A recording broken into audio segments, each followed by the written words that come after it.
Welcome to the Ebbs of History, the show where we dive into the strangest, wildest, and sometimes downright creepiest stories the past has to offer. From dancing plagues to pirate queens, you'll laugh, you'll gasp, you'll even groan at my impeccable dad jokes. But most importantly, we will learn how history is way cooler than your textbook ever told you. We are your history-loving hosts, Zoe, Gavin, And I'm Jason, and in every episode, the three of us will take a quick trip through time and see what lessons we can still learn today. This is the Ebbs of History.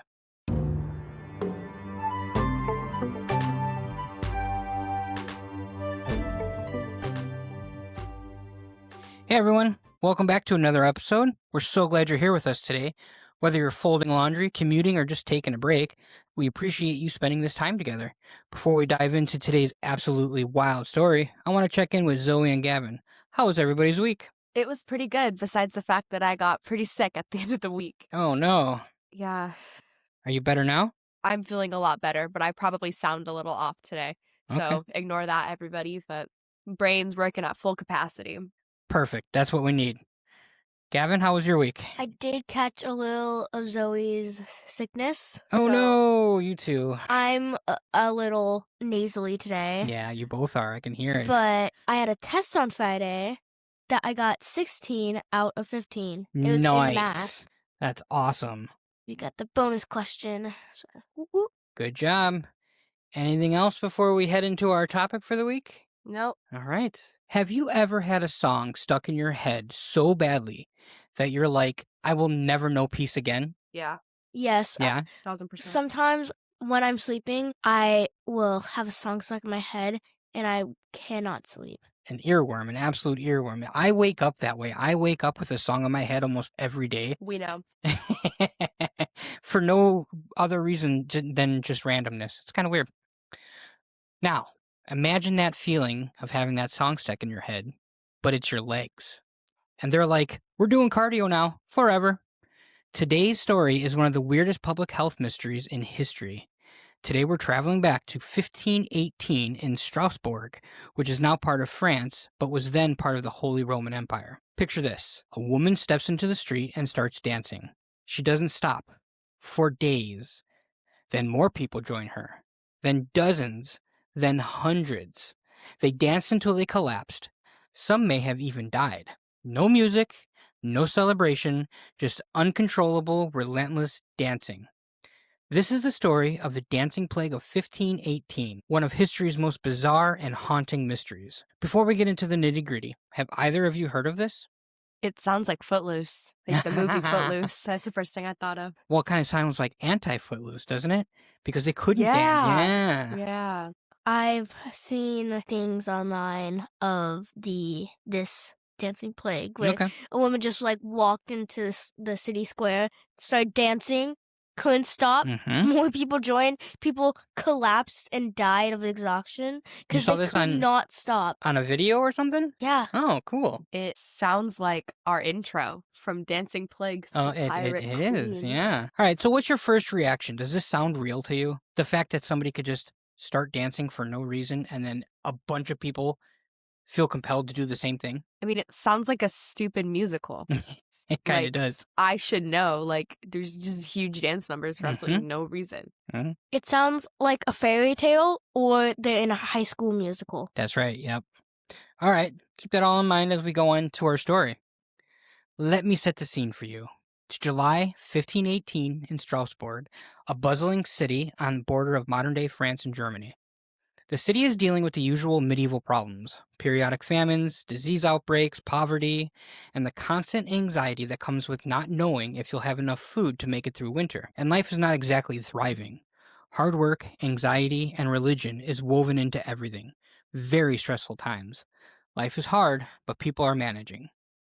Can you imagine living in a time like that? What do you think the hardest part would be living in a time like this? I feel like the hardest part would be disease. Mm-hmm. You never know when you can catch it. You never know what it will do. Yeah. Because back in the day, medicine was just so all over the place. Yes. It's like the constant anxiety of, am I going to catch it? Like, Yeah. you know? Yep. Like, I can imagine when the actual plague happened, everyone was just scared out of their mind. Yeah. How about not knowing where your next meal is coming from? Yeah.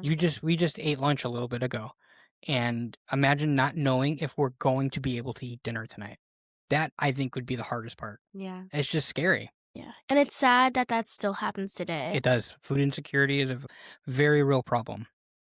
On a hot July day, a woman named Frau Trophea, spelled Troffea, steps out into the street and begins to dance. Now, when I say dance, I don't mean she's enjoying herself at a festival. This isn't a joyful twirl or a celebratory jig. She's dancing frantically, wildly, and without pause, like she was in a one-person mosh pit. Her feet won't stop moving. People start to gather around, confused. Is this some kind of religious fervor? A mental break? A new kind of tax protest? No one knows, but she keeps on dancing. Hour after hour, into the night, the next morning, she's still going. By the third day, Frau Trophea has danced for 72 hours straight. Her feet are bleeding, she's exhausted, but she cannot stop. Her body keeps moving despite her clear distress. Imagine the horror of being trapped inside your own body, unable to make it stop doing something that is destroying you. You know, the dancing reminds me of one episode of Adventure Time Mm-hmm. when Jake, one of the main characters, gets a spell put on him with a wand and he just can't stop dancing. I remember that one. Yep, it totally. Yeah. You know, those TV shows, cartoons, regular shows, they all pull from history. So Yeah. I bet you somebody on that writing staff saw something about the dancing plague and turned it into an episode of Adventure Time. It is very similar. How do you just start dancing? Did some demon put hex on you? You shall dance for the rest of eternity. Knowing the historical context of that time period, most people probably did think that she was cursed by a witch. Absolutely. Or she was a witch herself. Because is this the 1600s? 1500s. The 1500s, 16th century, Mhm. witchcraft and accusing people of being witches was so high. Yes. It was like the number one killer of women at that time. So I can just imagine people are calling in the town square, witch, witch, look at the witch. Why would a witch put a curse on herself? I know, right? Yeah. Exactly. Have you ever had a feeling of doing something that you can't stop yourself from doing? Maybe in a dream, Intrusive thoughts. intrusive thoughts? What would you be thinking if you were watching this happen to someone else? Are you okay? Mhm. Here's where it gets truly terrifying. Within a week, 34 more people joined her. Okay, pause. If you're living in Strasbourg and saw this happening, what would you think was causing it? You've already said witchcraft. Oh, yeah. A curse A curse, okay? by some all-powerful being or from a witch, Okay. or she's a witch herself. They didn't want to dance. They just started, the people that joined in. One by one, they were compelled to move. Men, women, old, young, it did not discriminate. They danced in the streets, in the squares, anywhere they happened to be when the urge took them. Some sources say they danced with tears streaming down their faces, begging for it to stop, even as their feet kept moving. The city officials watched with growing panic. What do you do when your citizens start dancing themselves to death? Because that's what was happening. People were collapsing from exhaustion, suffering heart attacks and strokes. Some may have even died right there in the street, their bodies finally giving out after days of nonstop movement. By August, the number of dancers had swelled to around 400 people. 400 people dancing uncontrollably through the streets of Strasbourg. The city was in crisis. If you were the mayor of the city, what would be your first move? Get the police involved and Okay. try and just have it stopped. You're just going to physically make these people stop dancing? I guess so. Well, because if you see tears just running down their face, they want to stop, obviously, but they can't. So maybe physical reinforcement is the first way to go. Gavin, any ideas? If I'm the mayor at this time, I would most likely be religious. So That's I right. would go Mm, to a religious official to kind of like cure. good point. Or just like, what do you do? Yeah. You would think that authorities would try to stop the dancing. Maybe force people into bed rest, tie them down. I don't know, something to make them stop. Mhm. But here's where medieval logic comes into play, and trust me, it's going to blow your mind. The city officials consulted with doctors and physicians. These learned men examined the dancers and concluded that the dancing was caused by hot blood. Basically, they thought these people's blood had gotten overheated, and the only way to cure it was to let them dance it out. Yep. Can you pause a second? Mm-hmm. Officials. That's so funny. I said that last sentence, and both of you looked down and started writing at the same time. Well, yeah. Wait, officials thought that their blood was too hot? Hot blood. Yep. Their blood had gotten overheated, and the only way to cure it was to let them dance it out. You heard that right. Their solution to people dancing themselves to death was to encourage more dancing. The city set up guild halls and even built a wooden stage in the town square. They hired musicians, professional musicians, to play music to accompany the dancers. They brought in professional dancers to help the afflicted dance more efficiently. The theory was that if they danced enough, they'd sweat out the fever and be cured. This is like trying to cure an internet argument today by handing everyone a megaphone. How would, just logic-wise, how would hot blood be contagious? I don't know. This is medieval medical logic that we're talking about here. That is very true. These are the same people that use leeches. Right. Right? Yeah, absolutely. And use the 4 humors to diagnose people. Uh-huh, that's right. So, does this seem like a good plan to you? And why do you think they thought this would work? It's almost like if you can't beat them, join them. Kinda, a little bit. Yeah. Maybe if you have a fever, right, you gotta sweat it out. That's what people say. You gotta sweat the fever out. Maybe that's what they're thinking. I don't think it's a good idea. Nope. Spoiler alert, it didn't work. What? That's crazy. If the dancing is a form of social contagion, fear, or mass psychological stress, congratulations, you just turned the volume up. That's exactly what they did. They turned this social contagion into mass hysteria. If anything, it made things worse. The music seemed to attract more dancers, the spectacle drew crowds, more people became afflicted. The dancing continued week after week, a nightmarish carnival that no one could stop. Imagine being a normal citizen in Strasbourg during this time. You wake up, step outside to go to the market, and you have to navigate around hundreds of people dancing frantically in the streets. You can catch it. Or you can catch it. I'd be so afraid. Like in medieval minds, I'd be afraid to even go outside near them, right? Yeah. Tiptoeing around everyone with the chance of just all of a sudden, like, oh no, I'm dancing. That's right. Some are bleeding from their feet, some are crying, some have the blank 1,000-yard stare of complete exhaustion. I can never say that word. You cursed me. You can't say most words. Like most like long. Some have the blank 1,000-yard stare of complete exhaustion, but they're still all. Oh, good Lord. Maybe we shouldn't use that word in our scripts anymore. Exhaustion. Some have the blank 1,000-yard stare of complete exhaustion, but they're still all moving like wind-up toys that can't be turned off. The dancers didn't eat regularly. They barely drank water. Many became delirious. Contemporary accounts describe dancers with foam coming from their mouths and making terrible cries. Some had to be restrained to force water down their throats just to keep them alive enough to continue dancing. Families were torn apart. The emotional toll on the community must have been devastating. How do you think the families felt? Like in complete distress. But it's also such like a stupid thing to be in distress about. Mm-hmm. But it's still so sad because they just can't stop, won't stop. Can't stop, won't stop. With the injuries people are getting and the poverty of a lot of people, they were probably just like, oh no, oh no, oh no. Because there's so much things that can happen. If they do eventually stop, their feet won't be able to get professional help. Mm-hmm. And then there's a possibility of them dying. What would you do? Like, what can you do at this point? Exactly. After about a month of this madness, and after the dancing cure clearly wasn't working, the city officials pulled a 180 and went in an entirely different direction. They banned all public dancing and music. They removed the stages. They sent the professional musicians home.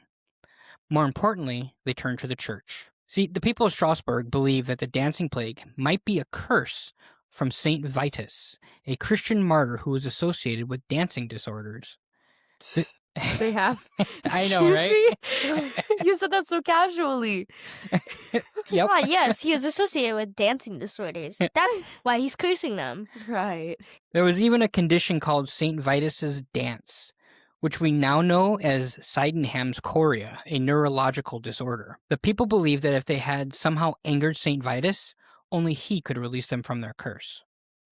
So the afflicted were loaded onto carts, because many couldn't stop moving long enough to walk in a straight line, and taken to a shrine dedicated to St. Vitus at a nearby mountain called Saverne. There, priests performed special religious ceremonies. They placed blessed shoes on the dancers' feet, they made offerings and said prayers.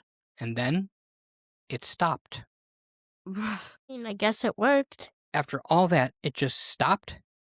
What do you think finally made the difference? Maybe it was all in their heads. Okay. Like, this sounds like so bizarre. And then everyone was religious back in that time. So they went to the church, they prayed, and it's almost like a placebo. It could be like that. Okay. Gavin, any ideas why it stopped so suddenly after they left the town and went to this mountain? Honestly, I have no idea. One thing could be the area, the town that they were at. Maybe that was like a hub for dancing, so they just You're- couldn't stop. You're kind of on the right track. Gradually, over the course of several days, the dancers began to recover. The compulsion faded. People returned to their normal lives, traumatized but free from the curse. The dancing plague of 1518 ended almost as mysteriously as it had begun. No final neat explanation, no triumphant medical breakthrough, just Strasbourg collectively sitting down like, okay, we're never speaking of this again. Historiography. Historians estimate that by the time it was over, somewhere between 15 and 50 people may have died, though the real number might be higher, or lower, as record keeping in the 16th century wasn't exactly comprehensive. So what actually happened in Strasbourg in 1518? That's the question historians have been debating for over 500 years.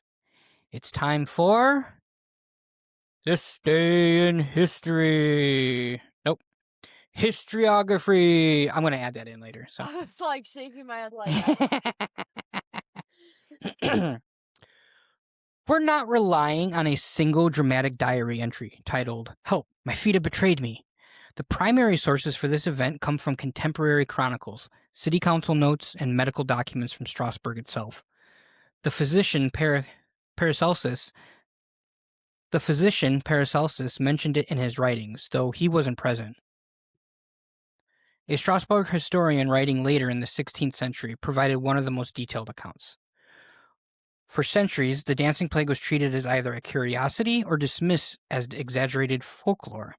But in the 20th century, serious historical research began to examine what may have actually caused such a bizarre event. And here's where Gavin was kind of on the right track. One early theory suggested ergot poisoning. Ergot is a fungus that grows on rye and can cause convulsions, hallucinations, and involuntary muscle movements. It's also what LSD is derived from. The theory went that contaminated bread caused the population to essentially have a bad trip. However, this theory has fallen out of favor because ergot poisoning typically causes muscle contractions, not the kind of sustained rhythmic movement described in the sources. Plus, it would have affected far more of the population if the bread supply was contaminated. Does that theory sound convincing to you? It's the most convincing thing so far. That's true. Yeah, it's the most like grounded thing that we've heard so far in this episode. This is why it seems plausible to me Mhm. that taking them away from the city took them away from the ergot. It may not have been on bread, however they got poisoned by something. Something was in the air, something was in the community. Mhm. They were taken away to this mountain and they prayed to this saint and it cleared up because they weren't where the problem was anymore. That's where I think Gavin was on the right track. No, I agree. Yeah. The current prevailing theory is that this was a case of mass psychogenic illness, basically a stress-induced mass hysteria. Strasbourg in 1518 was going through incredibly difficult times. There had been recent famines, disease outbreaks including smallpox and syphilis, and grinding poverty. The population was malnourished, stressed, and steeped in religious beliefs that included the idea that saints could curse you with uncontrollable dancing. In this context, Frau Trofea's initial dancing, possibly triggered by a mental health crisis or extreme stress, was interpreted by the others as a supernatural affliction. In a community already pushed to the breaking point, others began to exhibit the same symptoms in a kind of shared psychological breakdown. The cultural expectation that dancing plagues could happen actually made it more likely that people would manifest these symptoms. This theory is supported by the fact that there were other dancing plagues throughout medieval Europe. This wasn't the only one, particularly in the areas that are now Germany and the Low Countries. This wasn't the first or the last, though it was one of the largest and best documented. For what little we know and the most documented, I can tell that there was like little to no documentation Yes. of a lot of historical events. What does it tell you that this has happened multiple times in different places? No wrong answers, just your opinion. Well, I mean, There's a lot of bad bread out there. that's a good one. If the ergot poisoning was the Mhm. actual reasoning, maybe there was just a bad shipment from a place.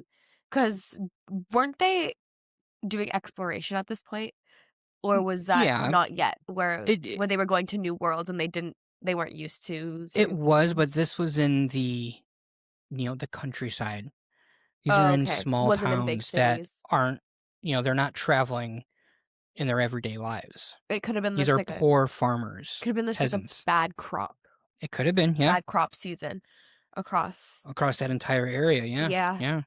like a pesticide or something like Well, they didn't have well, pesticides back then, but yeah. not a pesticide, but like a bad germ, Yeah. I think it tells us that this period of time was very, very hard to live in because you didn't know where your next meal was coming from, because you thought that the devil was around every corner. It causes people to latch onto something. Uh-huh. And we've spoken in prior episodes about humans hate randomness. Yeah. They need to grasp onto something to feel like they have control.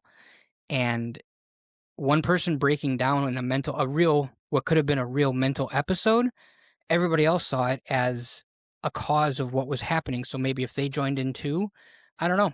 It's something that will be debated for a long time. Yeah. What makes studying this event challenging is that we're trying to understand a psychological phenomenon through the lens of an incomplete historical record, written by people who had completely different frameworks for understanding mental health and illness.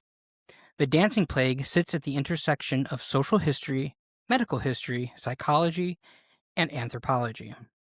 Lessons we've learned today. Okay, time for lessons learned. What can we learn from people dancing themselves to death in 1518? That hopping on a bandwagon isn't always good because this sounds very bandwagony to me. It does, yes. Like very much so. I honestly have no idea what to say. All right. Well, we'll work through some things. First, this is a powerful reminder of how stress and trauma affect the body. The people of Strasbourg weren't weak or foolish. They were human beings pushed beyond their limits by poverty, hunger, and disease. When we ignore mental health and the effects of sustained stress on communities, the results can be catastrophic and bizarre. This is going to be something that we come back to so much, and we already have in the prior episodes that we had, but COVID. Yeah. Oh, The yeah. frontline worker burnout during COVID. Yeah. Healthcare workers experience collective psychological breakdown, manifesting as PTSD, depression, and physical symptoms from sustained stress without adequate support or relief. Just watch The Pit. Yeah, watch The Pit. Exactly. Yeah. Yeah, first season of The Pit, there was a COVID, plot line there, Yeah. Yeah. and it was How real. he was having panic attacks. Yeah, It's not like a fake for TV. no, Mhm. It's so real and so prominent in our lives now, even though however many years later. Yeah. It's a real and important thing that isn't talked about enough. mm-hmm. It is, absolutely. Everyone just shoves it under the rug because it's like, oh, that happened. That is, But there's so many effects and ramifications of what happened then that we can still see now. absolutely, and that's why therapy and mental health care is very important. Take care of your mental health as much as you take care of your physical health. Yeah. It also shows us the danger of solutions that sound logical but ignore the actual problem. The city officials' decision to fight dancing with more dancing seems absurd to us now, but it made sense within their understanding of medicine at the time. How many times do we do the same thing? Apply solutions that address symptoms rather than the root causes, or that are based on flawed assumptions? Any ideas from a modern day perspective? When have we? There's so many examples that there's just none coming to me right Okay. now. Like I've got 3. But And how about I give you the headline and you kind of tell me what you think about it. Okay. All right. So first we're going to do Gavin because it looks like he's falling asleep over here. School security theater.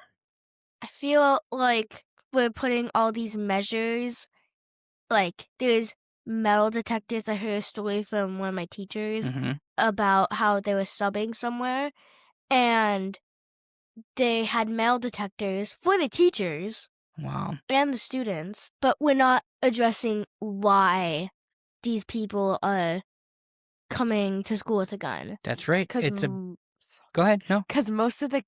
most of the school shooters are the kids that go to the schools. Yeah. So Yeah. it's obviously something in the school that's not right in Eh, doing these Not drills. necessarily. Like Yeah. not right, not like wrong, but like there's obviously a disconnect. I know. There's not enough bullying prevention.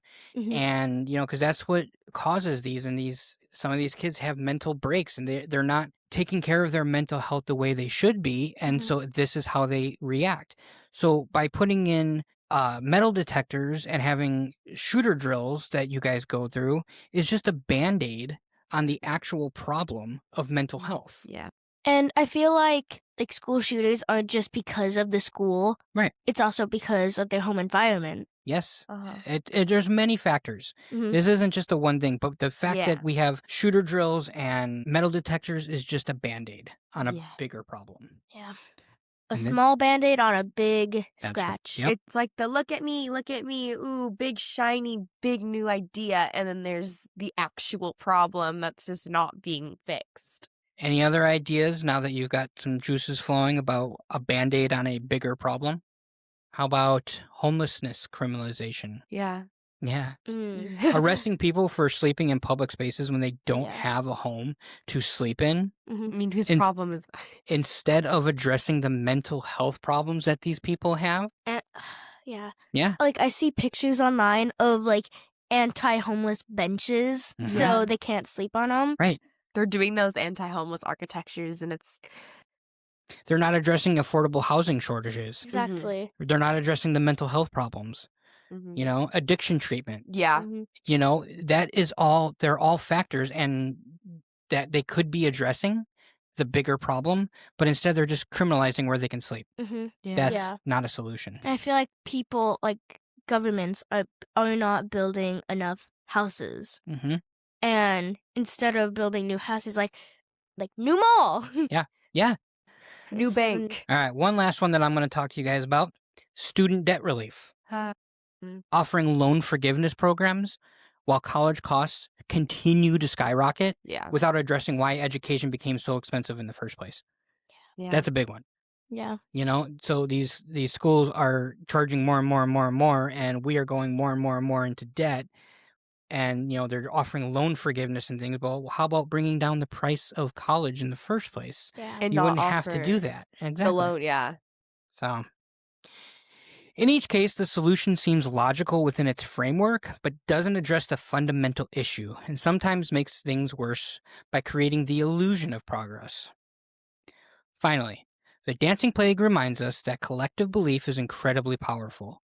Whether this was purely psychological or had some other contributing factors, the shared cultural context made this possible. Even today, during the pandemic, there was a dramatic increase in teenagers, especially girls, developing sudden tic-like behaviors after watching TikTok videos of people with Tourette syndrome. Have you heard of this? Oh yeah. Yeah? No. It's I a never heard of this huge until I thing, yeah. researched this episode. Yeah, Oh, no, I've yeah. never They call heard it- this. They call it the TikTok tics. Yeah. People fake having tics and DID. Is it fake though? I think so. It's kind of Some are. it's kind of along the lines of the dancing plague. Some are and some aren't. I'm sure there are some that are not real. Neurologists have documented this as a clear case of mass psychogenic illness, just like the dancing plague, spread through social media.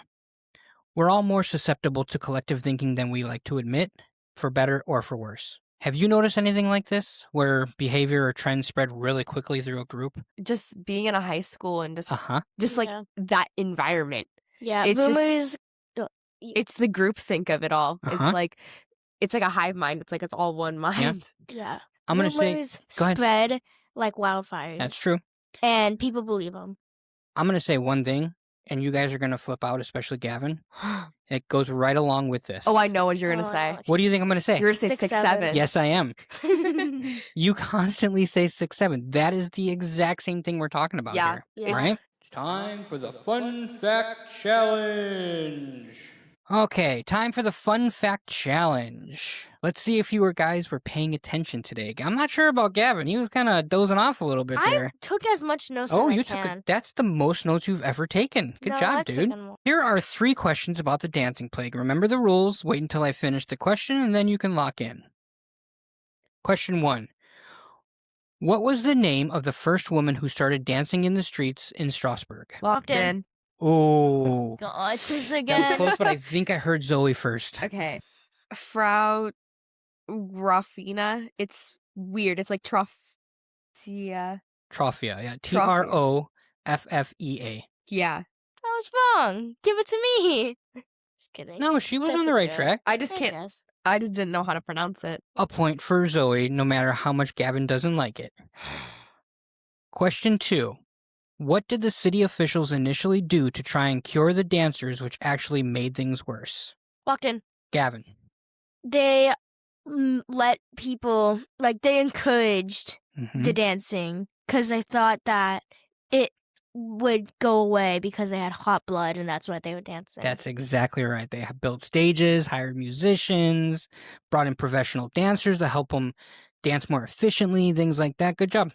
All right, we're tied up. Question 3, here we go. Which saint did the people believe had cursed them with the dancing plague, and where were the afflicted taken to seek a cure? I don't remember. I didn't write this down. I didn't write this down because I was talking down. about how like insane it was, and I forgot to write the name down. But I know where they took him. Oh, okay. Give me where they took them. They took him to a mountain. Do you remember the name of the mountain? No. Does Gavin know the name of the mountain? Does Gavin know the name of the mountain I or the don't saint? remember the name of the mountain, but I remember they went to some like remembrance place of him, like maybe like a shrine or like a statue. So then they were cute because he was like inflicted like or something. I Okay. don't know. I'm going to give the point to Gavin on that. Yeah. It was Yeah. definitely more descriptive. It was Saint Vitus. Oh, okay. The dancers were taken to a shrine dedicated to him Yeah. at Saverne Mountain. You expected me to get that off the top of my head. If I you did wrote not it down. write anything down on that part. And the priest there performed religious ceremonies to break the curse. Good job, Gavin. Let's go. Yeah. This day in history. Who do you think was born in 1809 on February 12th? Abraham Lincoln. Good job. Abraham Lincoln was born on February 12th, 1809, in a one-room log cabin in Hodgenville, Kentucky. Raised on the frontier, he educated himself and rose from a rail splitter to a lawyer, congressman, and then, of course, the president. His leadership during the Civil War and work to end slavery shaped the nation's future for all generations. 1909. The NAACP is founded. You guys know what the you know what the NAACP is? I know the first thing is national, but How would you know that? I don't though. I think we did something about like I don't know. I'm not sure. It's the National Association for the Advancement of Colored People. Okay, yeah, that's what I thought. Mhm. I was like, it's for, yeah. It was founded on this day in 1909 on the centennial of Abraham Lincoln's birth. Look at that. Wow. After activists called for a national response to racist violence and discrimination. Leaders including W.E.B. Du Bois and Ida B. Wells helped launch the organization, which became central to major civil rights legal and political victories. 1862, February 12th, the Battle of Fort Donelson begins.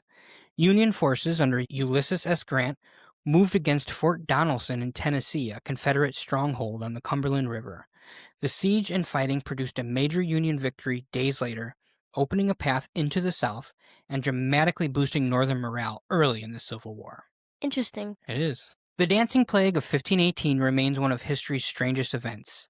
Hundreds of people compelled to dance for days or weeks without rest, summoned to death.